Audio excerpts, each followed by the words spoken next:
Busy. I pledge allegiance to the flag of the United States of America and to the republic for which it stands, one nation under God, indivisible, with liberty and justice for all. Okay.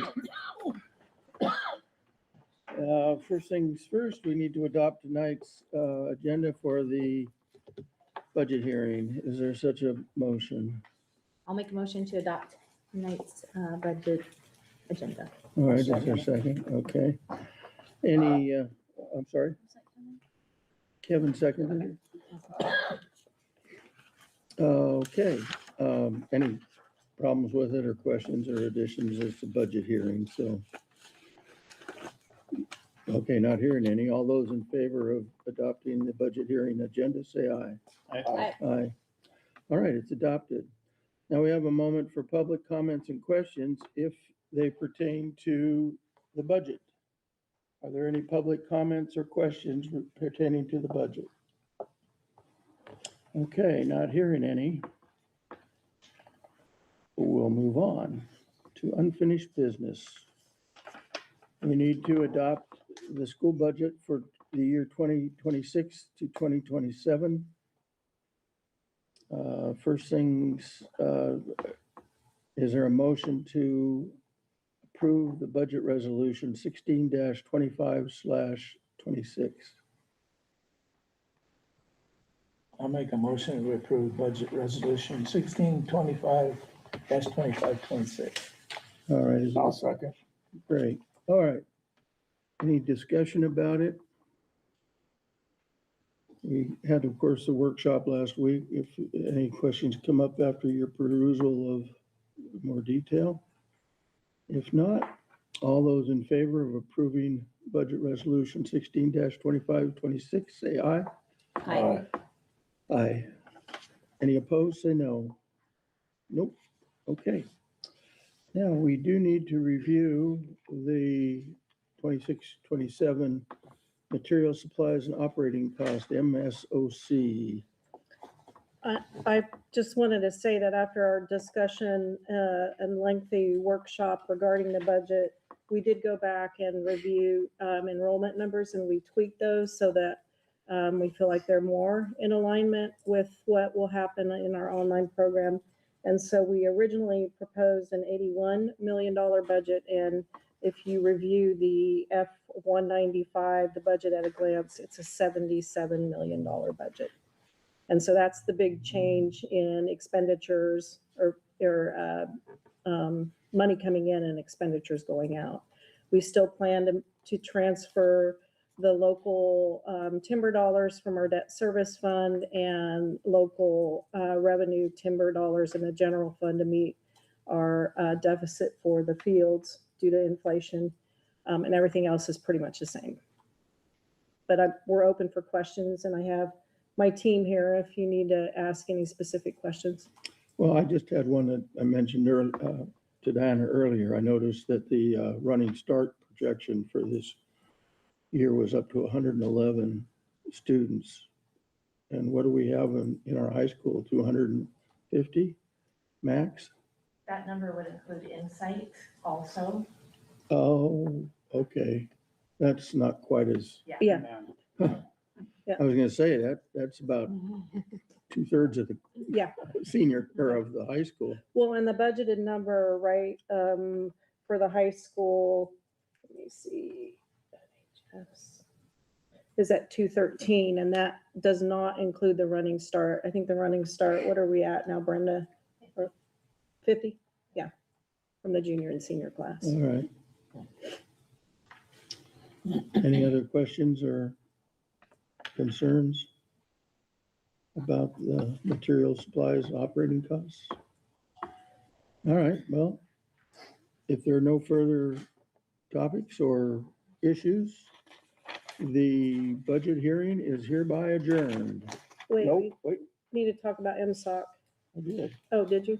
Okay. Well, say what you want. Yeah, if you'll pull up the sheet on the MSOC, we, by state law or Washington state law, have to record our MSOC, that's our materials, supplies, and operating costs. And if you would think back to last legislative session, that was the real push for inflationary costs so that, as you know, more schools are going into binding conditions. We learned of Vancouver, Burlington, which means that they do not have enough money to pay for inflationary costs. And so ours always looks funny anyway because of the purchase services. So if you look at what we receive for our enrollment, we receive $1.275,000, and our MSOC costs are 3.3 million. That would be local dollars. That's for gasoline, for operational, for insurance, everything with inflation. The MSOC rate is not keeping up at the state level. And then again, you throw in our expenditures for our ALE program because those are considered purchase services. They're really instructional. It's odd. It looks odd. But that's unique to QVSD because of our online program. Okay. Any questions on that? All So right. small. Mhm. I didn't I'm wear sorry? my glasses. So you didn't bring that. Oh, Jiminy, what's going on? All right. Well, now, with that, the budget hearing agenda is closed and we are adjourned from that. Before we start the regular meeting, if you give me a moment, I've got to figure this computer thing out.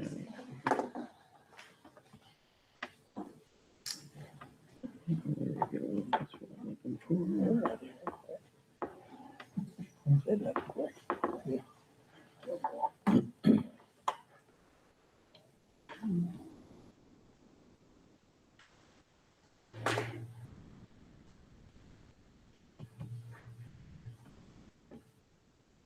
All right. Everybody ready? Okay, the regular school board meeting for Tuesday, August 25th, 2026 is now in session, or now called to order. And we'll start with, we have 3 sets of minutes we need to approve. The first being the regular meeting of July 28th, 2026. Is there a motion to approve those minutes? Make a motion, we approve the regular meeting minutes of the July 28th meeting. Is there a second? I'll second it. Did anybody find anything erroneous or egregious in it? No? All right. Then all those in favor of approving those minutes, say aye. Aye. Aye. Any opposed, say no. They are approved. Now we need a motion to approve the hearing meeting minutes. I'll make a motion, we approve the hearing meeting minutes of August 11th, 2026. Thank you. Is there a second? I'll second. Good. All right. Again, any corrections or things found that were not correct? Guess not. So all those then in favor of approving the hearing meeting minutes of August 11th, 2026, say aye. Aye. Aye. Any opposed, say no. They are approved. And finally, we have the budget workshop meeting of August 11th. Is there a motion to approve those meeting minutes?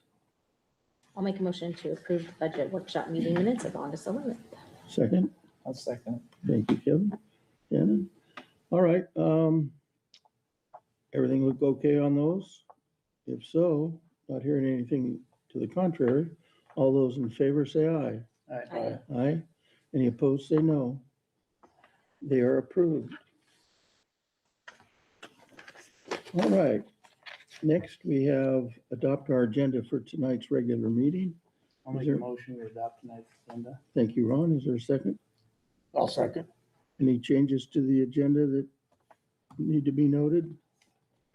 Not hearing any. All those in favor say aye. Aye. Aye. Any opposed, say no. All right. Nathan, are you there?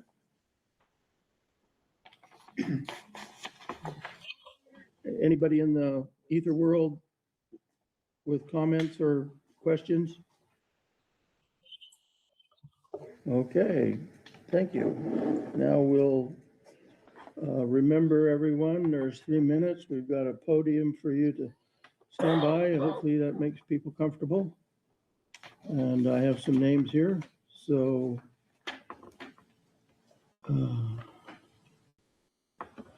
first up, for 3 minutes, Rod Larson.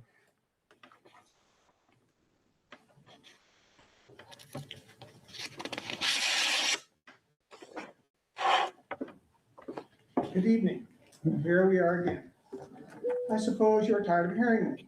As for me, I'd rather be somewhere in the solar flagpole in hand. At your last meeting, a former Forks student told you she was inappropriately massaged by Mr. Weeks as a middle school student and again as a high school student. My daughter was assaulted by this man, and if you have bothered, video presented by Cooley Valley School District at trial visually documents Mr. Weeks inappropriately massaging and manipulating the leg of yet another high school girl.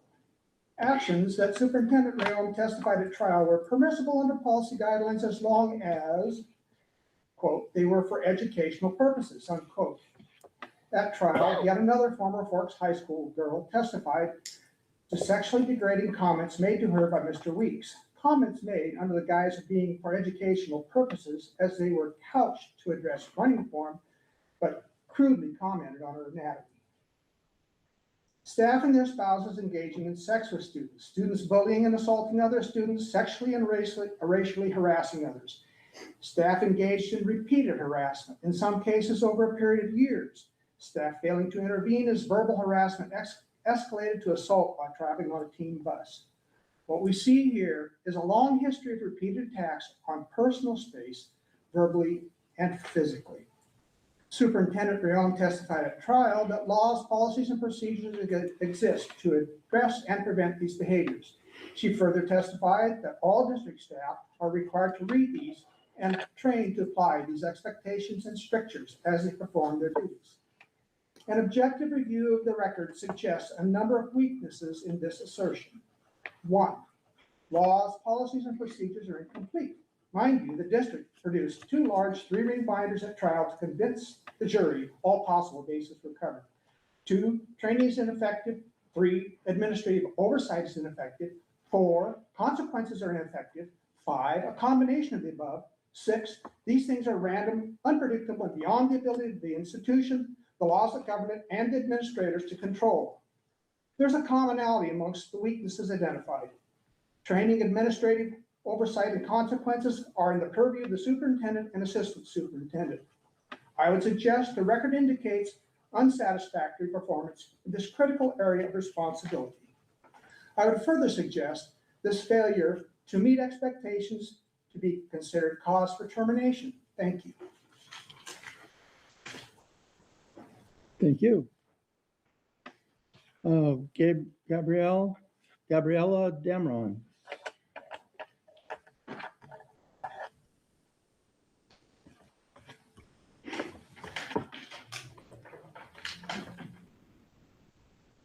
Hello again. My name is Gabriella Damron. I want to reiterate my earlier statements were never about personal gain. I spoke up so it would be known that these things happened, that more girls are out there, and so the district could be made aware of the full scope and magnitude of the problem. My main hope is for steps to be taken to create an environment where students feel safe reporting harm before it continues. After the last meeting, one of you seated before me asked why I waited so long to speak. I want to answer that publicly. Early in high school, I reported an adult who was harassing a peer. The adult was removed, but my anonymity was broken. Peers and other adults learned I was the one who spoke up. Before I was even 15, my trust in this district was broken, and I carried the burden of telling on someone who was well-liked in town. Later, when another educator, more popular and better connected, began harassing me and others, I stayed silent. I had already seen what happened when you report. Other students and parents raised concerns. Nothing changed. That adult regularly reminded people of their close relationships with administration. In the end, I simply left the program to remove myself from said adult. When my sister entered high school, she joined in the same program and was met with the same dilemma and allowed misconduct. She and others reported it. Her and my parents sat in a meeting with the athletic director and promise changed, yet nothing happened, and the administration chose to allow this non-employed adult continued access to my sister within the program. She then, like myself, had to bear the burden of reporting and experienced lasting negative consequences for doing the right thing. So then when you look at the Brian Weeks situation and ask why I did not come forward, I counter with, why would I have come forward when I consistently watched reports be brushed aside while students carried the weight of speaking up? Also, I was made aware of the track coach had already brought his misconduct to administration's attention and had hoped the district would already be taking the appropriate steps without need of much further testimony. While some in the community have waited months for an outcome or a few years since the proceeding began, more than a dozen of us have been waiting for over a decade.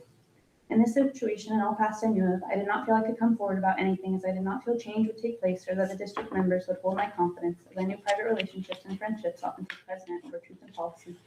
From a child's perspective, nothing happens. You report and then you still have to face that same adult every day in class, practice, or the hallway. Adults understand confidentiality, unions, and personal processes. The child does not. The burden of making that child feel safe again belongs to the district, not the student who found the courage to speak up.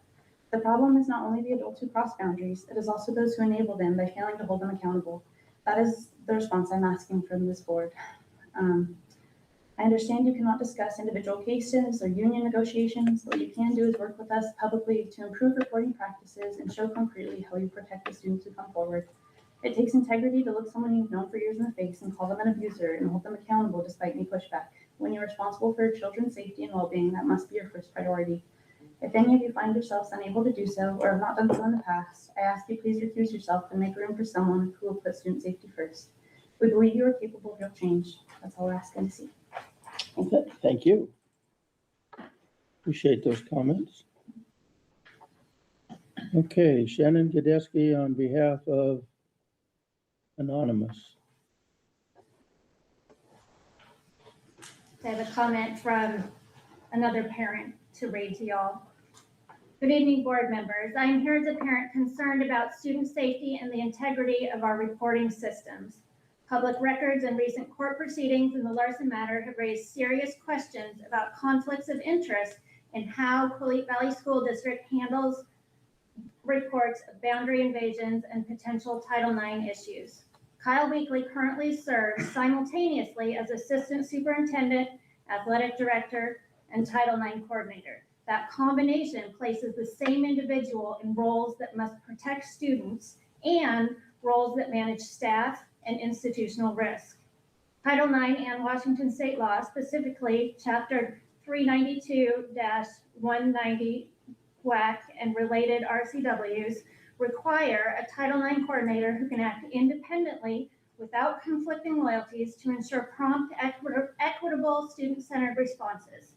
When the person charged with receiving and investigating student safety complaints also supervises coaches and administrators, the risk of prioritizing district liability or employee protection over student protection becomes real.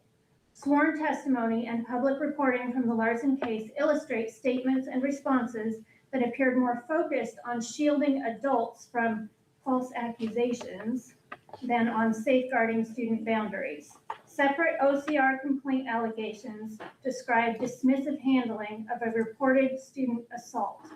These patterns erode trust. Parents and students need confidence that reports will be taken seriously, investigated thoroughly by someone without dual loyalties, and resolved with student safety as the clear priority, not institutional self-protection. Recommendations to restore trust. 1, immediately separate the Title IX coordinator role from the athletic director and assistant superintendent positions. Appoint an independent Title IX coordinator who reports directly to the board or an external compliance officer, not through the current chain of command. 2, engage an external, neutral investigator or firm experienced in Title IX and boundary invasion cases to review all prior reports involving student-athlete physical contact since at least 2010 and publicly report findings and corrective actions. 3, adopt or update clear written policies that define inappropriate physical contact, including massage by non-licensed personnel, require prompt documentation of all boundary reports, and mandate external review when conflicts of interest exist. 4, provide transparent, regular public updates on compliance training, reporting procedures, and any personnel or structural changes without violating individual privacy. 5, invite independent parent and community representatives to a working group that monitors implementation and reports back to the board. These steps are not punitive. They are the minimum required to align district practice with state and federal law and to rebuild the trust families must have in our schools. Student safety cannot be secondary to administrative convenience or institutional self-protection. I urge the board to act on these recommendations promptly and publicly. Thank Thank you. And Shannon, you have I have my own comment as your well. own comment? Uh, Well, Yeah, I would think it, from my perspective, is that we should not have any anonymous speakers, because the person that wrote that sounds like they should be confront us with her opinion or his opinion, instead of going through you. I'm So I happy to would share move that from the opinion board as that my we own. no longer accept anonymous speakers. They should be here in front and center for us, and I would say she had a right to speak already as for that anonymous speaker, okay, but I don't know the. thank you, Shannon. Would you allow me No. to ask if someone else would read my comment? No, Now, come back next time. I will, thank you. Thank you. okay, thanks very much. Oh, great. Move on to the consent agenda.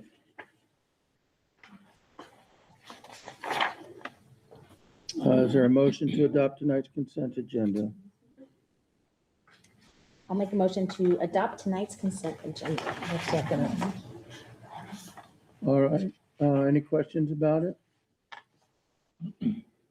I had one. Oh, sorry, Mike, go ahead. Go ahead, I'd go second. I had one on this, the purchase of a Go Guardian with hall pass from SHI International Corp. What the heck is that? That we're getting 1,000 copies of it? Go Guardian is our protection for students on computers, where it monitors what they're accessing.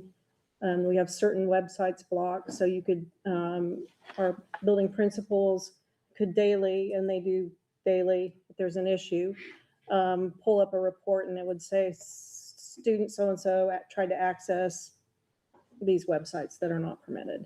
And then the hall pass, the building principals, the middle and the high school utilize it so they can keep track of kids when they leave their room and when they come back. Okay, I did get to watch that. Okay. In real life at least. any other questions, Mike? I was gonna question that also.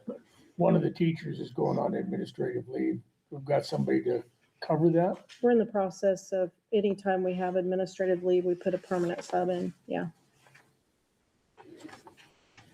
Okay, That's it. anybody else? I have one on the bus. Yeah. I think last time we got a new bus, it took a while to get here. Is this one gonna be held up, or? I don't know. I noticed really in don't the- know. I just know we want to get this in now. We had a quote from June, and between June and now, the quote went up like 10 grand. Yeah, so it's just that inflationary. So we'll be component. locked in. We'll be locked in there, even yeah. though- Mhm. Okay. Must have a lot of bells and whistles for 250. That's got wheels and windows. Yeah. I remember when they used to cost 175,000. That wasn't so long ago, yeah. Mhm. Okay.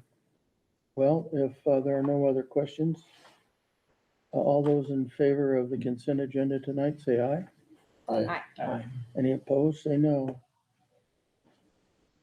Okay. The consent agenda is approved. Reports. June ending July. fund cash balance.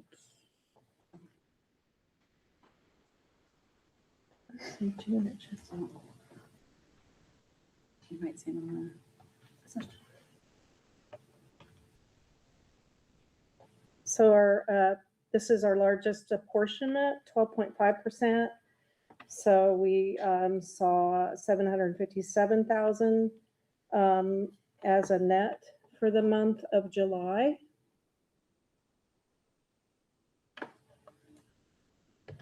And there you can see our overall net cash and investments in the general fund for July that are obviously in the county treasurer. So we're at 14% of our $71 million budget. And we're right where we thought we would be, and we'll see an increase for the month of August, primarily because we get our second local effort assistant payment but we're right about where we were.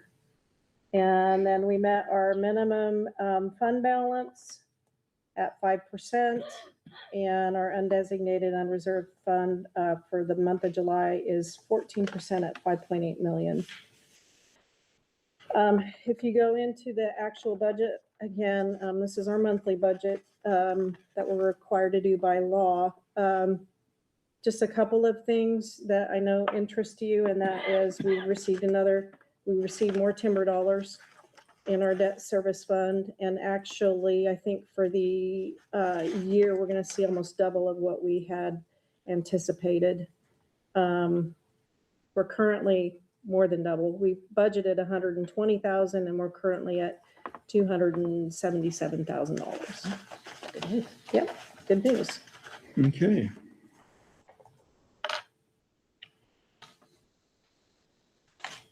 That's it for finances. Board member reports. Mike? I'd like to bring up the cell phone issue again.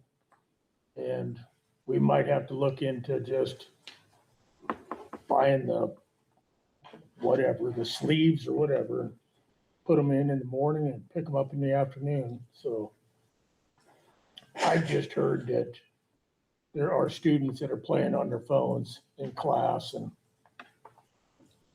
I mean, if we've got a zero tolerance and teachers aren't holding up to that, just allowing students to play on their phone, then we have to go a different route, I guess. Would you like me to work with Brenda and Elena then to look at a system, kind of like the tribal school has, where kids put their phones in basically it's a little lock? Well, it'd be good to know why the teachers aren't enforcing it too. I mean, why are they sitting there letting the students do it? Well, school hadn't started yet, so this would have been last year. That was a year and a half ago we decided that. Yeah, we updated the policy. And we can update the policy. What I would suggest is I'll work with Brenda and her team, and then we would want to do an open parent night where we could describe what we're changing and why we're changing, and then go from there and look at the cost, overall cost. I'm not even sure. I haven't had a chance to look at what those might potentially look like. But if you'd like to do that, like for us, our team to do that, we'll work on that. I'd say, yeah. Okay. It doesn't seem like the cost would be that much. It's more of a Buy-in's important, Yeah. But there wouldn't be any cost if the rule was just followed. The policy that we put I in mean, if the there. governor would sign something, then that'd make it easy for everybody, but, so, I don't know. Looks like it's coming our way. yeah. Yeah, it does. Mhm. All right, Okay, we thanks, will Mike. look into it. Anything else? Nope. Kevin? Nope, I read my history book. I didn't quite read all of it. Oh, for the You guys should have curriculum? done some reports on your Yeah. reading. It's Writ- coming written down. Yeah, it report. will be here. Yeah, nothing jumped out at me, so I Okay, signed off on good, my book. okay. They're good, nice book. Thank you for reading them. I didn't read the whole thing. I did look through it for about a half hour. Okay, awesome. Ron, have you anything? Yeah, just one thing, I attended a DNR quarterly meeting. Diana couldn't make it, but, so this year's for June through July, it looks like they're gonna sell 183 million is what they got targeted for. Last year it came in at 93. I think they targeted 108 and it came in at 93. So she talked about the revenue that's coming in, into the school for that. So, in the next couple of years, that Timber will dollars show will be up, okay. right? Because it's just when they log it and they got 2 years on the contracts to log it, and we don't get the money until it is logged. So they're hoping, it looks pretty good that everything will come through and hit that number. If they hit 177 million, they'll be pretty much even for their decade cut here in our region. So, which is a good thing. So, like I said, that thing's gonna be 2 years down the road, but. So what litigation is in the offing over this? What's that? What litigation is in the offing? About No, the this. sales that they have out there to sell, yeah, there doesn't seem that any of them is gonna have any problems. They've got everything through, I think, November approved, which is good, and they've got a lot of sales. Drew, who runs the program, said that this is the first time that he'd been there a long time, and that they've had this much volume cruised ahead of time. So they got most of all their positions on the straights. Have, they've been having trouble finding people, but right now they need one more on the coast here to fill all their positions, so they're doing pretty good there, so it looks pretty promising. But I do For a have couple of paperwork years. for you, Diane, I can get to you on Good. it, Thank you. so. Good. Yeah, Wasn't that Legacy Forest? Was that in Port Angeles where they were talking about that? yeah, Somebody most of the. came up with the money to buy it? That was in that. Yeah, area. that's a whole other issue, so stay tuned on that one. We did So talk. they're a gonna little buy bit. that and then take that ground off? No. Are they gonna no, trade? No, No? there's more to come on that. Oh. So, yeah. That, yeah, we'll just have to see how they handle it. Not locally, it's coming from Olympia, but basically, from what I could tell in the contracts, because I know what they say is that that whoever purchased them have to perform on them, or they could take their performance bonds. If they don't perform, they have to get all the roads done that have to be done. And that particular sale, there's a lot to be done, and it expires soon, and I don't, so they can turn around and sell the wood again. So the people that put the money in just to buy it so they don't log doesn't mean it can't be logged. So as soon as that contract ends, this DNR can go ahead and resell the remaining volume that the person that bought it didn't log. It should have been logged. See what I mean? It's all been approved to log. There's nothing wrong with what's left. So anyway, and you're right, and we don't even know if the money's been transferred yet or not. I mean, they still have to build road, and they have to get the roads done because the contract says it has to be done. So there's a lot more to it than just what you read in the paper. So, and most of those decisions have been taken over to Olympia instead of the region here, so they don't really know too much about it. But so there are people looking at it. I was just gonna say, I looked at the Board of Natural Resources meeting as coming up next week. I didn't see it as an agenda item. Yeah, well, and another thing too, that's a sale for the Joyce School District Fire Department. That's a trust land, so the money that comes, so they paid for it, right?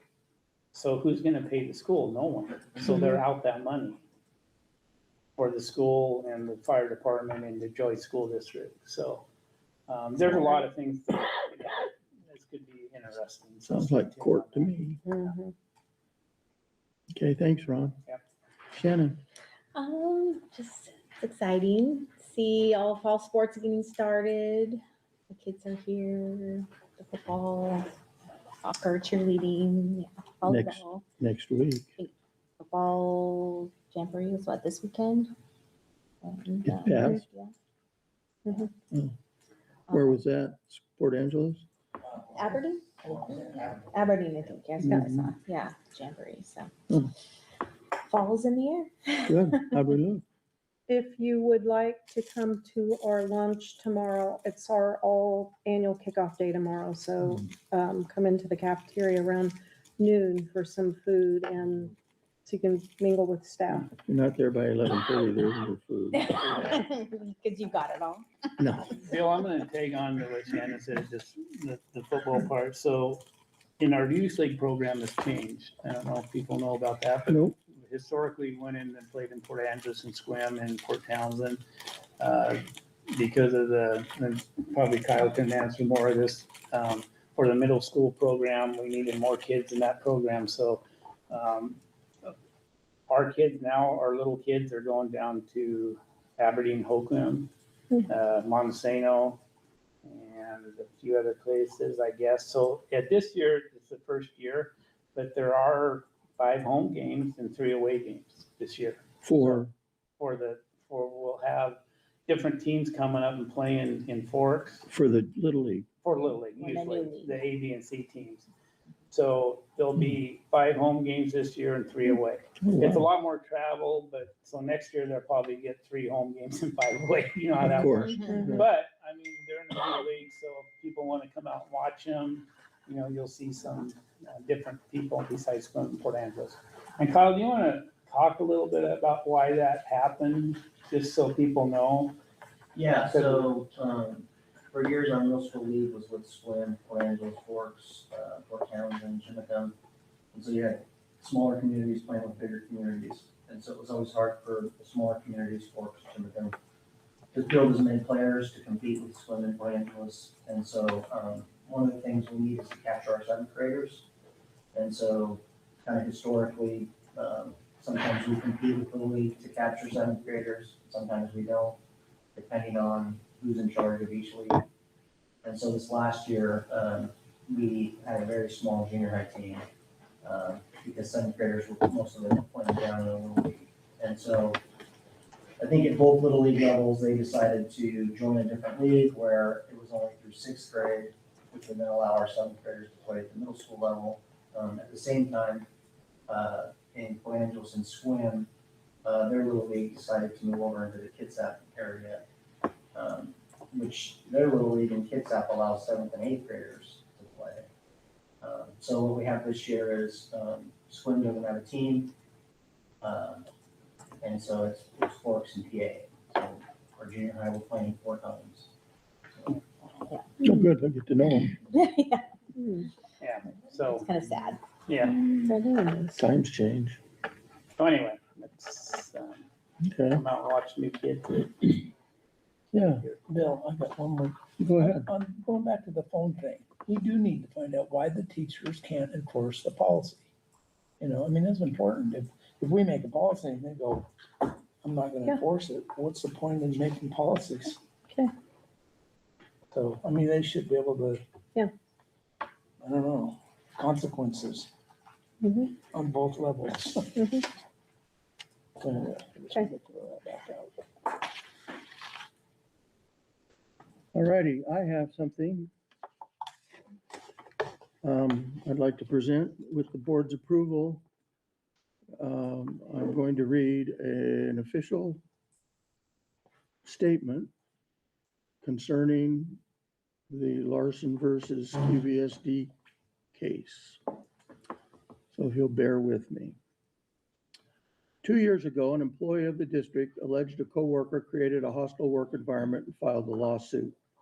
This has been the topic of discussion in the community. It was not our intention to ignore those discussions. However, until that case was concluded, we believed it best to reserve comment. That issue was tried to a jury, and now we may comment. A district employee, an assistant sports coach, alleged another employee, a coach, created a hostile work environment by what she alleged were unwanted communications and contact. The employee making the complaint was an adult. She was not a child, as some have claimed. Everything she alleged happened was in private, one-on-one settings. No person would have known unless she reported it. In her lawsuit, she admitted she did not timely make a report, but admits once she did, the district immediately responded, and she never saw him at school again. Despite that, she sued, alleging the district was negligent in its response and investigation and retaliated against her for making her report. She also alleged the district was responsible for the behavior against her the district did not know about until she reported it.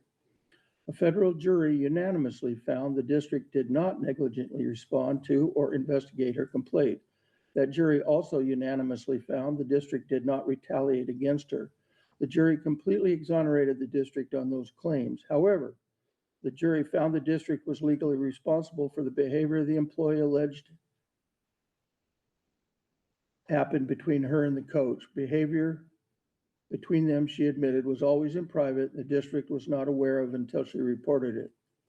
Once the employee made her complaint, the district immediately responded, investigated, and took action.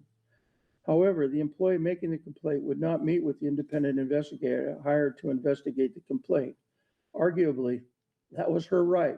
However, Text between her and her attorney admitted into evidence at trial, unknown to the district at the time, revealed that when the district was doing everything it could to investigate and respond, she and her attorney were deploying a strategy to not assist the investigation, but instead make plans for a lawsuit. Below is only a part of a string of texts from the employee and her attorney that were admitted as evidence at trial. Their names are removed. Diana below is District Superintendent Diana Rayom, who had written to the employee about the complaint process. The employee asked her attorney how to respond to the district's request that she participate. The first text is the employee's to her attorney. The second is her attorney's response. The first text is, I haven't replied to Diana. How should I respond to her?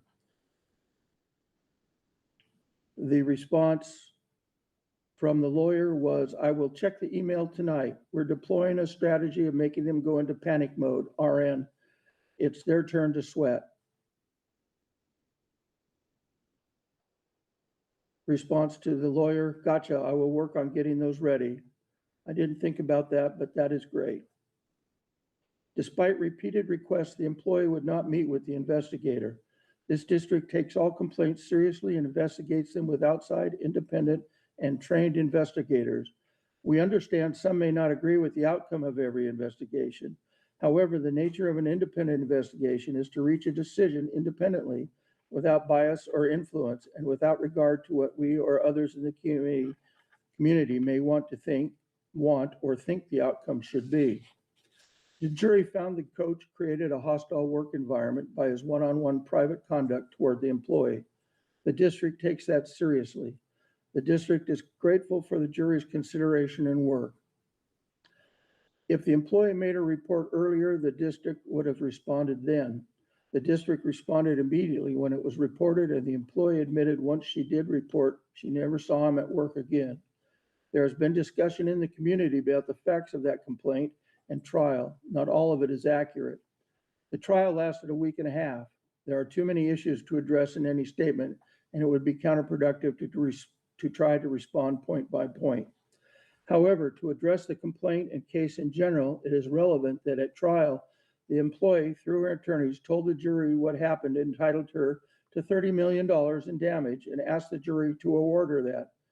The jury awarded her $249,760. Because of certain statutes, an employee's attorney may recover some of their attorney's fees and costs. Receiving that is not a statement of how bad the conduct was. Under Washington law, it is possible for a plaintiff to recover only $1 in a case like this, but their attorney still be awarded all their fees. In this case, the employee's attorney asked for $1.26 million in fees. The court cut that in more than half, awarded $500,000. When some talk about how much the jury awarded, it was only $249,760. The rest was awarded to the employee's attorneys. The district accepts the jury's decision, but it suggests the community at large should consider doing so as well. The jury unanimously found the district did not retaliate against the employee and appropriately investigated and responded to the complaint once it was finally made. While the district takes seriously the jury's decision regarding the coach's conduct, it found created a hostile work environment. He asked the community to put that into context, that what was claimed to have been a $30 million situation, the jury determined it was less than 1/100% of that. The district in no way intends to minimize the situation or say it was acceptable. A hostile work environment is not acceptable.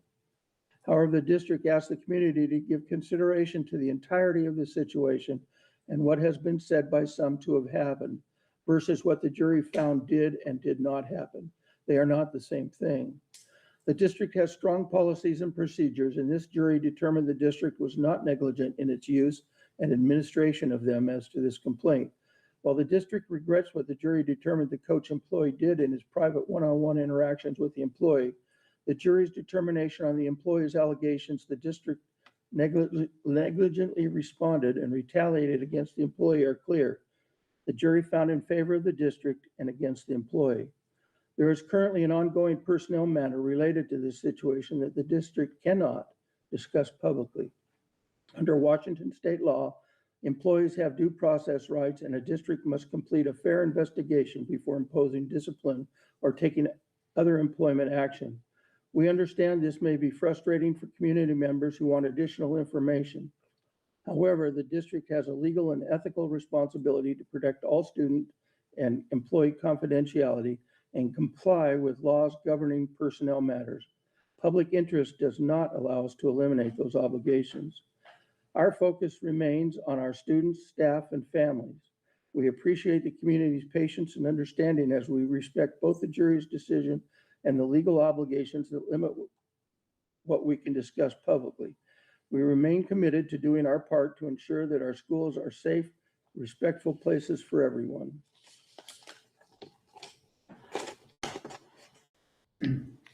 Any other comments from the board?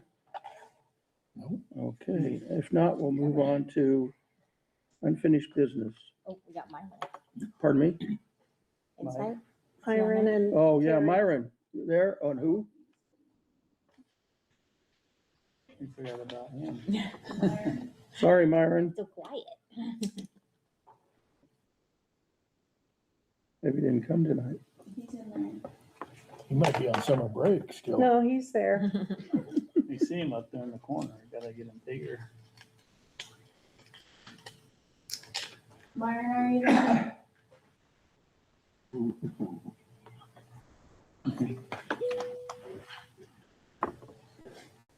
Okay, that's okay. I was able to watch and start watching it through the live stream. Thank you for letting me join. I appreciate it. What you got?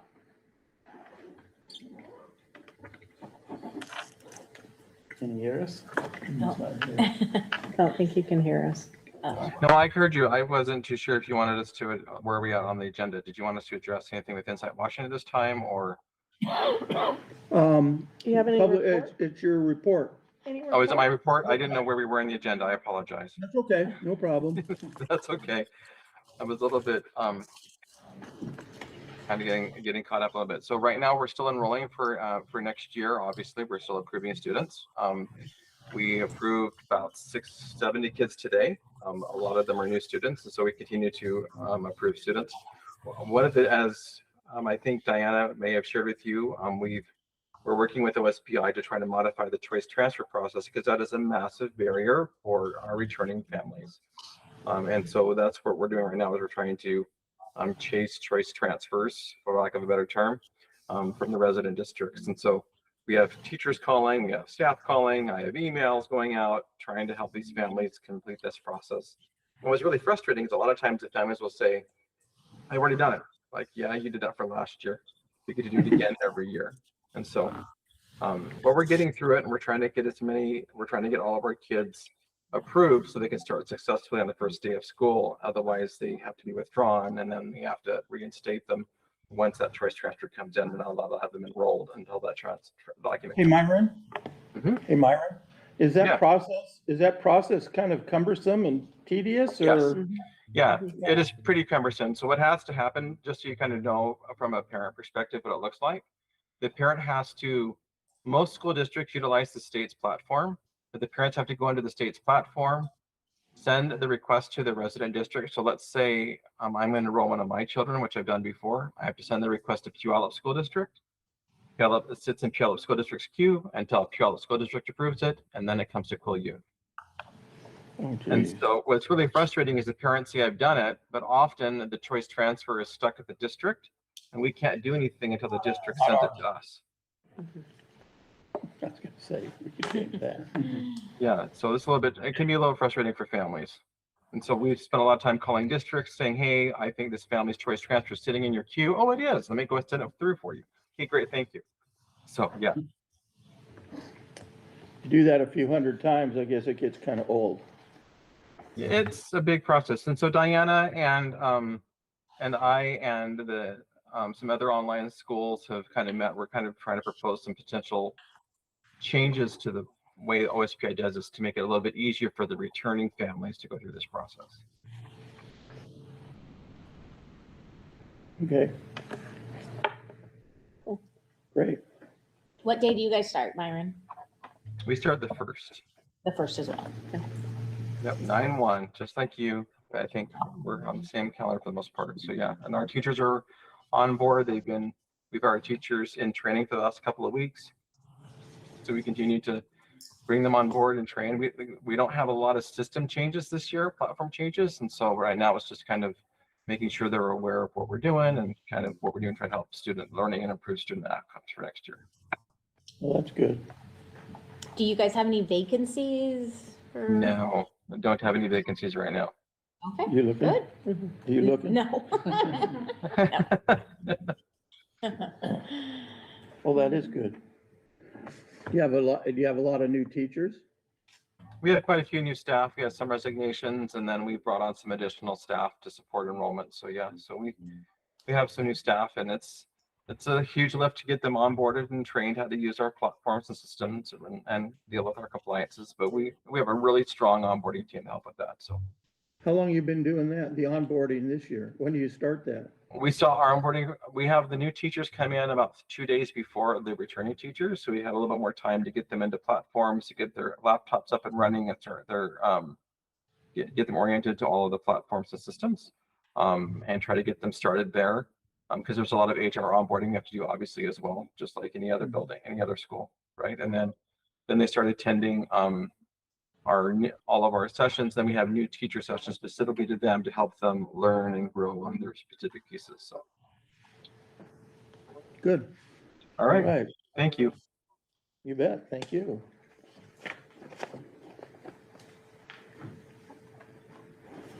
Okay. That closes out our report. Unfinished business. Where are we able to get a copy of the district statement? Off the online.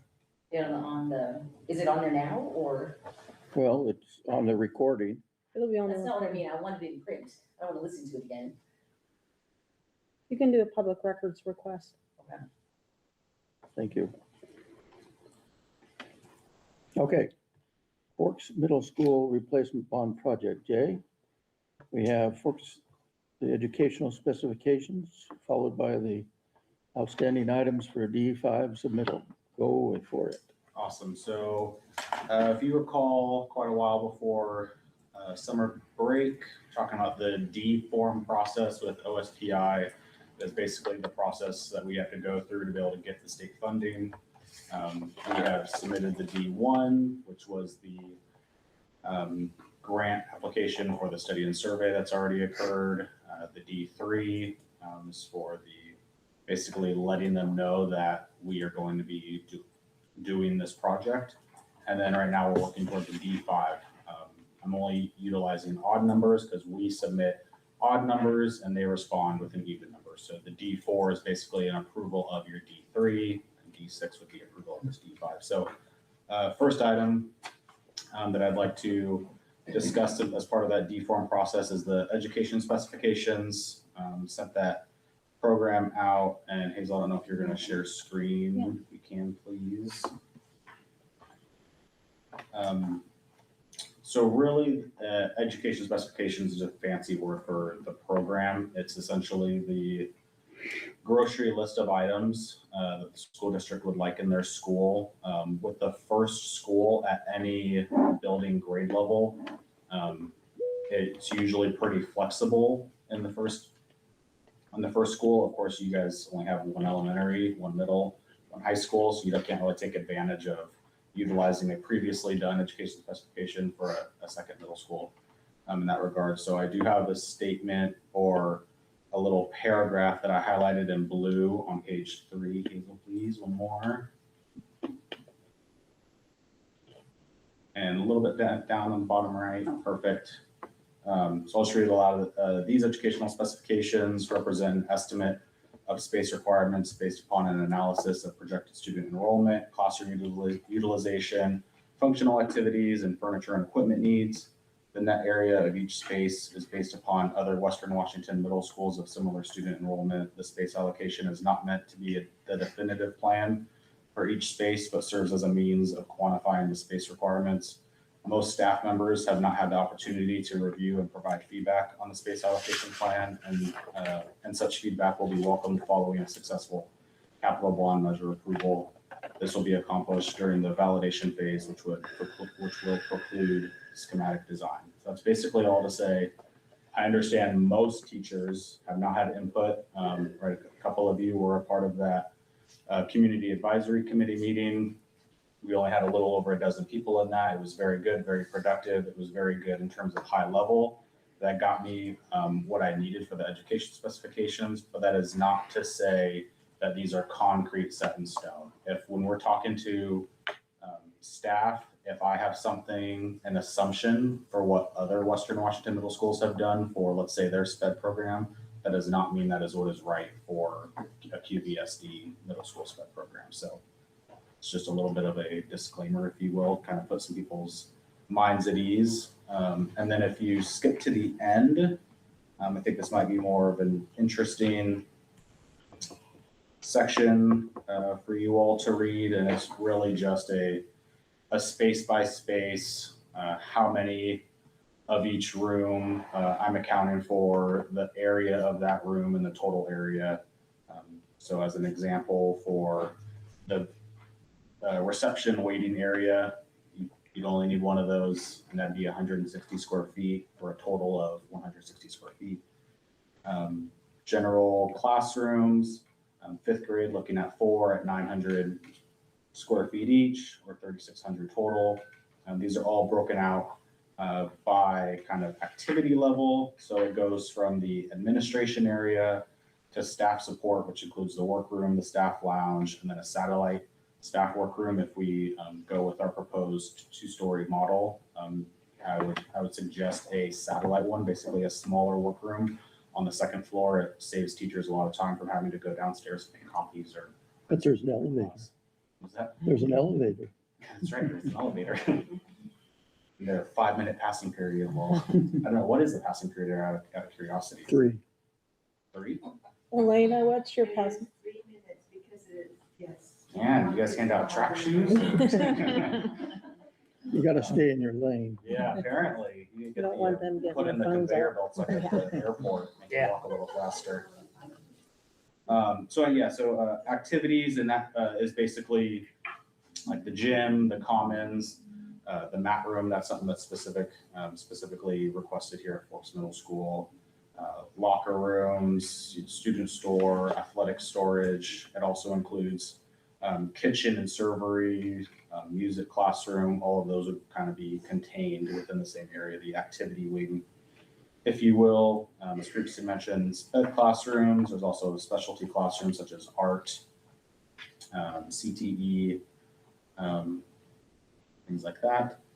Service and support.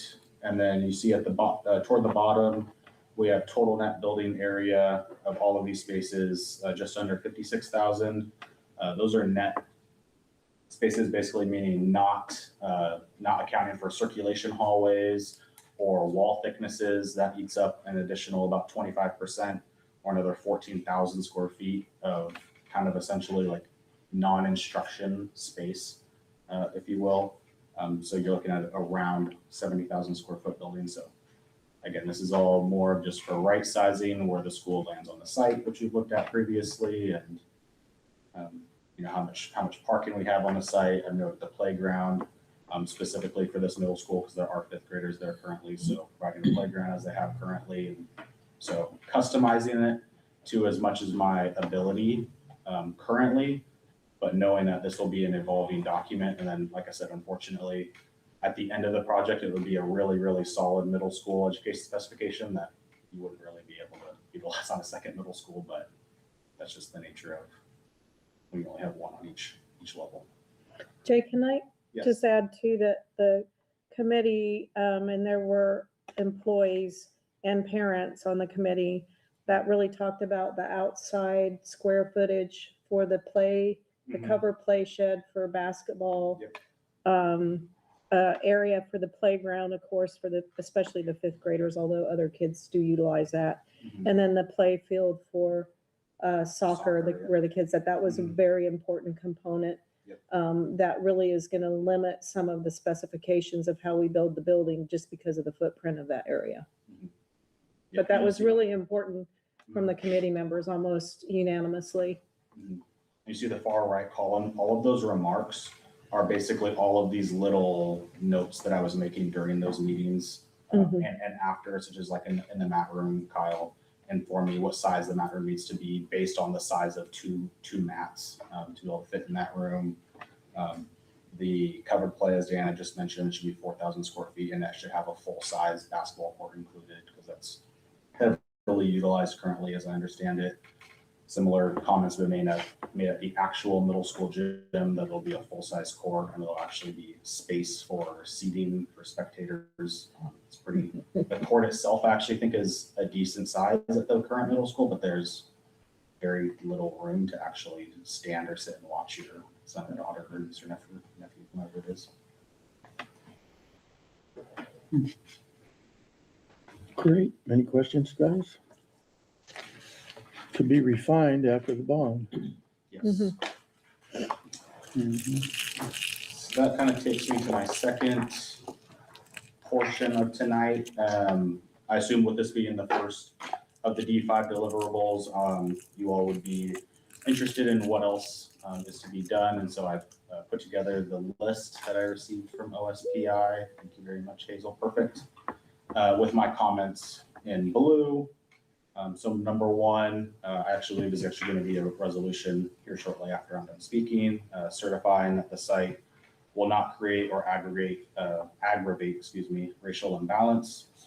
Number two, this can't be done until after a bond passes.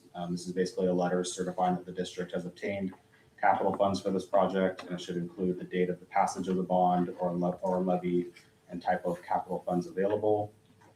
Number three, we're in the midst of getting that completed. SEPA compliance. A will be from the district, district letter, statement of compliance with the WAC SEPA chapter, and rules and a copy of the lead agency decision at completion of SEPA review process. You see in 3B, SEPA determination document, actually already have that in hand, signed by Rod Flex. So design team portion of that was complete, which was awesome. That is really the heavy lift in terms of this D5, is getting the SEPA done and complete. So I'm glad that's already done and good to go. Copy of the school board's meeting minutes approving ed specs. That's tonight's meeting where I just presented on.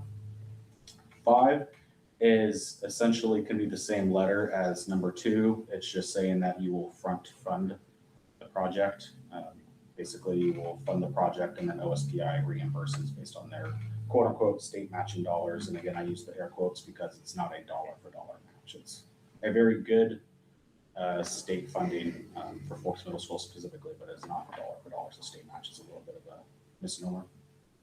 And then number 6, a construction management plan outlining the use of school district personnel, private contractor, or a combination of both if applicable. So that's just a district document, and I will assist with that. Basically, who's going to be running the project from the project management side from the district. And then 7 is a design team deliverable that will be sent next month. That is WSSP, or Washington Sustainable Schools Protocol.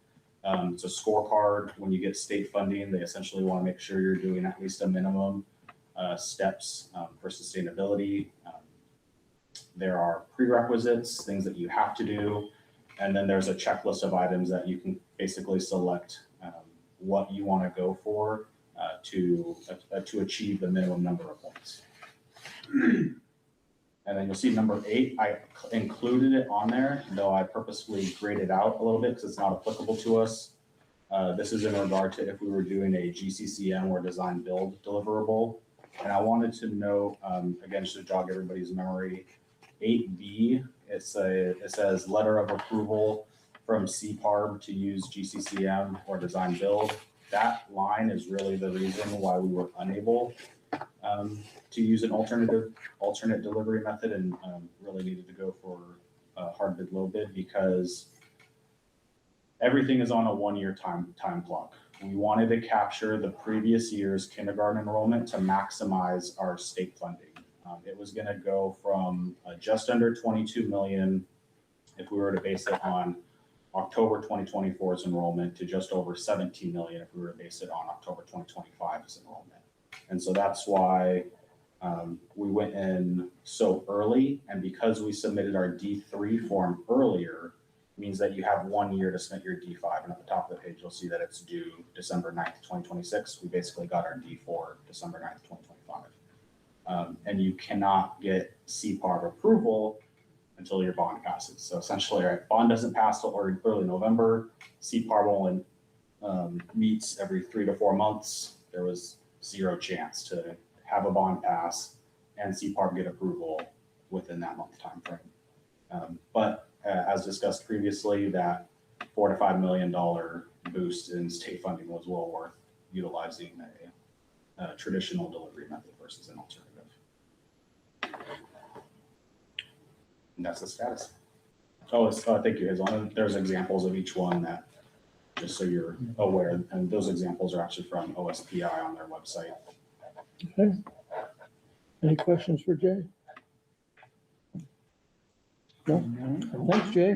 Awesome. Thank you. Thanks, Jay. Safe travels if you're leaving. Thank you. If you're not, I'll leave. enjoy. I'll wait to hear the rest of the resolution. We'll text you.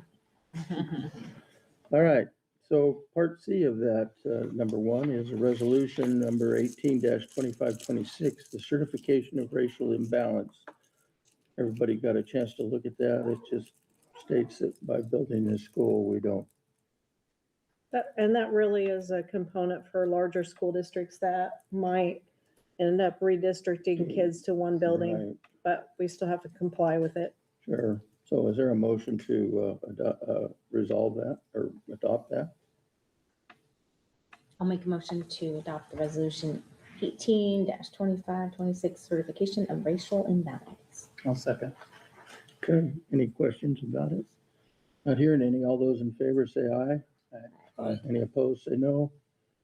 All right, it passes.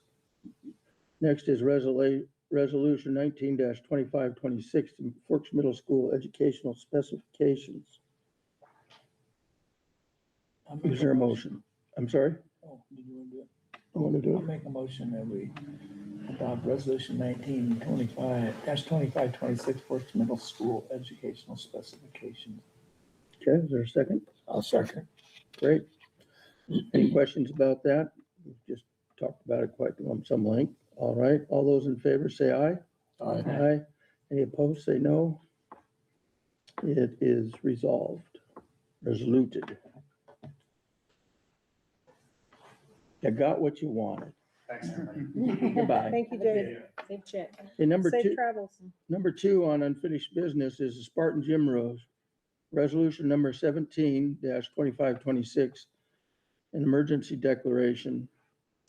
Would you So, like to talk about it? yeah, legislative session, the biennium 2025 appropriated 11 million for emergency repair grants, and in reviewing the guidelines of it, our problem leaky roof with the Spartan Gym meets the definition for several reasons. It poses a threat to the structure. Already there's damage. We've got to replace the whole roof, but it poses a threat to the structure of our floor.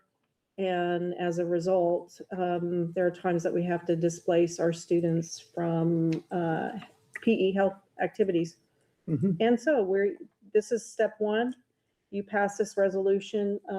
Bill has already contacted the lead at OSPI, who's going to send us the paperwork. Again, there's only 11 million, but he said we would be a candidate, providing that there's not, right now with the crisis near Spokane and the smoke damages in other schools, there might be other repair things that they would prioritize, but he said we're a great candidate for it, given all the issues with that, unforeseen. So what does that fund do if the whole high school burned down in Spokane?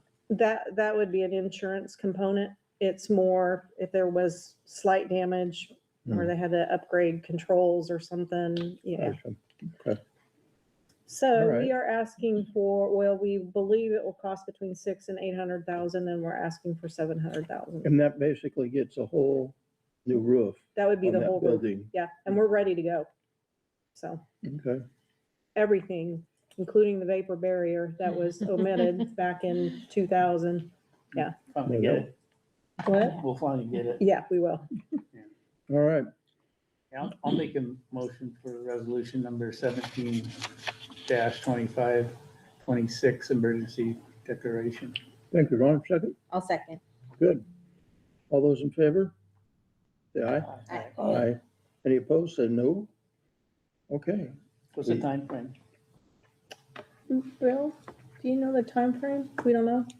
He just told me he'd let us know in a few weeks. But we won't be able to get the roof on this year. It's gonna have to make it. through So the winter. you got, yeah, we talked a little bit about that for the winter time. We're gonna, Yeah, we're gonna retard this again, go back up, retard it, add more lumber up there in order to hold it down and get through this winter month, or these winter months, and then get it ready for the start of summer. Put some tin up there, corrugated tin. That looks good. All right. Move on to number 3 then, if there are no more questions for Bill.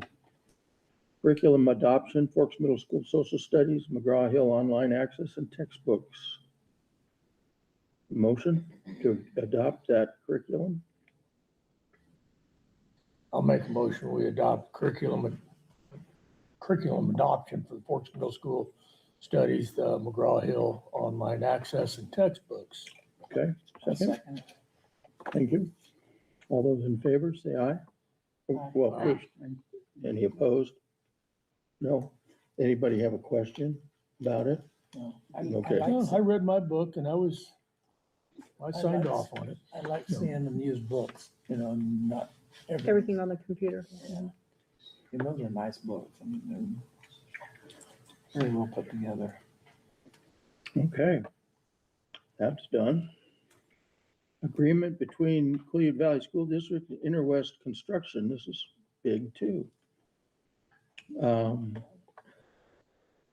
ICI doing the ball fields, so is there a motion to agree to this agreement? I'll make a motion, we agree to the agreement between Cleveland Valley School District and the contractor for the. I'll second. Is the For wording okay? phase 1 of the Spartan Fields. Yeah, it was one of the part. Okay. Lost track of where I was. Any questions about that project? When they two-year get, project, right? Yeah, And gonna do the groundwork, just still get it in. They're pushing for it, their plan is to start the groundwork, work through the months they can get it through, and then finish up by August 27th. Of this year? Oh, August next of year. 27 Yeah. next year. Yeah. But this year it's gonna go up until, they're gonna continue to work through, they said they're planning on building the buildings in the winter months. Really? It is. Hmm. So. keep their guys We still need busy. to have a meeting with ICI, but that's what they had mentioned before. okay. So they're tied up on other projects. They're finishing up some projects right now, but they actually wrote us just recently and said, when could they see the contract? they're, yeah, they're, On the board. They'd start. Yeah. Okay. Well, did I do a motion on that? All those, would you like a vote? All those in favor of the agreement between QVSD and Interwest Construction, ICI, say aye. Aye. Aye. Any opposed, say no. Okay. Forks High School course catalog. there's an amendment, and I think Brenda explained it last time. Shelley Castellano got her culinary arts as part of that college in the high school with Central. Mhm. And so we just added that component in there. Oh, okay. Is she the only one so far? No, Oh, she, she's just the latest. she was the last to get approved, yeah. Cool. All right, so we need to approve the updated school catalog. I'll make a motion Go to ahead. approve the Forks High School course catalog. Second, Mike? I'll second that. Okay, all those in favor, say aye. Aye. Any opposed, say no. We have an updated catalog. New business. On a motion in this one. I'll make a motion on the approval of valid endorsement assignments. Thank you. Looks like there's 1, 2, 3, 6 of them. Mhm. Make the motion to approve those. Second? I'll- Okay, Kevin got it. Does the state ever get suspicious or do they care if we keep using the same people over and over again? No, and the ones that are really unique are the ones that do the homeschool ALE. They Mhm. can't possibly, unless they have a really old what we call pre-87 certification. Covered everything. Yeah. Okay, but I mean, after a while, they don't make Rob Rogers go get a math degree. We have a plan for an endorsement on the ones that are not unique to the ALE or Edgenuity credit recovery. Oh, Yeah. okay. We have to legally have a plan. And are we working the plan? Mhm. Okay. All right. All those in favor of approving the out of endorsement assignment, say aye. Aye. Aye. Any opposed, say no. All right, resolution 11-2526, this falls, I'm not gonna say the dates over and over again. This falls coaches staff resolution. Is there a motion I'll make a to, motion, we accept the 26-27 fall coaches staff resolution 11-25/26. I'll second. any questions about it? Pretty straightforward. Not hearing any. All those in favor, say aye. Aye. Aye. Any opposed, say no. Okay. Same thing goes for the resolution 12-2526 certificated staff resolution. I'll make a motion that we adopt the certified staff resolution 1225-26. I'll Okay. second. Thank you, Ron. All those in favor, or any questions there? Not hearing any. All those in favor, say aye. Aye.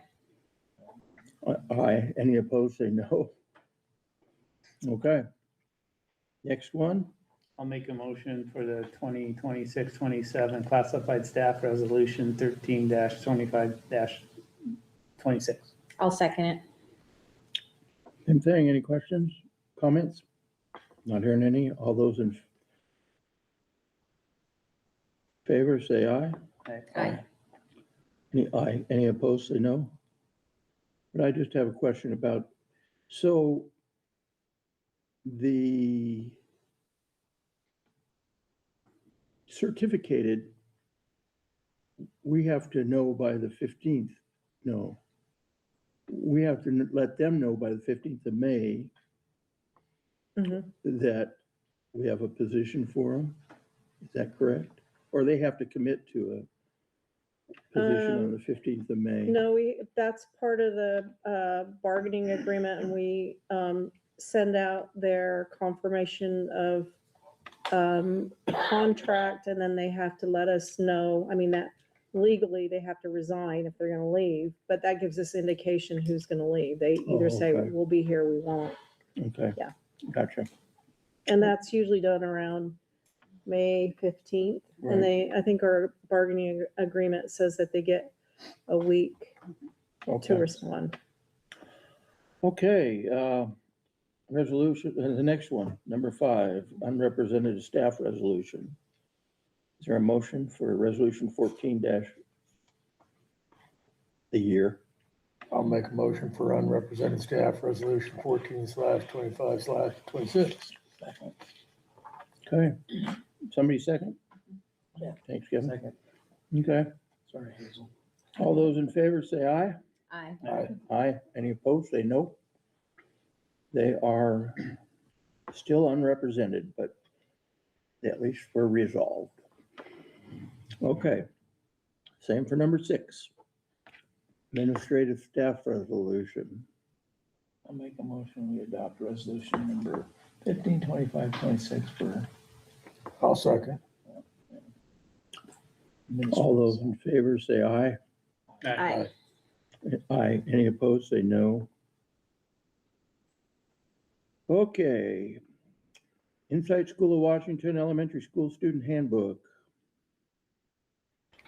So Myron, do you have any comments? just so that you're aware, like all the handbooks are essentially they're all essentially the same as they were in prior years. The most significant changes where we added a policy to all of our handbooks addressing parent behavior in Class Connects. That's related to a specific issue I've already communicated with Diana on, where we had a parent that was interrupting classes and involving things that were not related to the entire class. So we wanted to make sure we documented what that would look like and what that process would be. So basically, we would notify the family, the teacher instruct the parent that that's not appropriate for this time. We can meet privately to have that, and we basically at some point we would not allow that parent to attend the sessions anymore if they continue to that disruption. And then we modified, we are kind of changing a couple of things this year related to our assessments. So in last year, we were utilizing a product called Star 360, very similar to your iReady product that is used throughout the district. Going into this next year, we have a new curriculum where it has exact path embedded in it, very similar. It has a diagnostic in it. So it kind of walks through what exact path is and how it works going forward to next year. Those are the most substantive changes, if I remember correctly. But for the most part, they're almost the same as they were in prior years. And then we brought things into compliance with district policy and state regulations based upon the updates from the state and the district. Gotcha. Okay. Any questions for Myron? Okay. All those in, is there a motion to adopt the ISWA Elementary School Student Handbook? I'll make a motion, we adopt the ISWA 2627 Elementary School Handbook. I'll second. Okay, all those in favor say aye. Aye. Aye. Any opposed? Not hearing any? Okay, it's adopted. Next, I'll make a motion to adopt the middle school handbook for Inside School of Washington. I'll second. okay. Myron, any comments on the middle school, or is it kind of the same as the elementary? They're all, for the most part, the same. There's not significant changes other than we tell with learning coach differences between the two of them. The learning coaches are much more involved in the middle elementary, right? And they're less involved in the middle school, more involved in the high school. So generally between the grade bands are the same. Okay. All right, then, all those in favor of the ISWA Middle School Student Handbook, say aye. Aye. Aye. Any opposed? I was an aye. All right, the handbook is adopted. And last but not least, the Insight High School Student Handbook. I'll make a motion, we adopt the Inside School of Washington 2627 High School Student Handbook. Second? I'll second. Oh, go ahead. All right, all those in favor of adopting the high school student handbook for ISWA, say aye. Aye. Aye. Any opposed? None. And with that, we are adjourned. I just Thank wanted you to all. also just personally thank the board for the work they do for our school and for our students. Thank you so much for the time you spend doing that. It's huge for us. And Diana was able to join our staff for our welcome back. So that was really, and she Oh, expressed that as your support of our staff. So thank you so much. Oh, you're very welcome, but folks at the district office, they're carrying the lion's share of it. So we appreciate your Myron. appreciation. All right. There's a lot of signatures.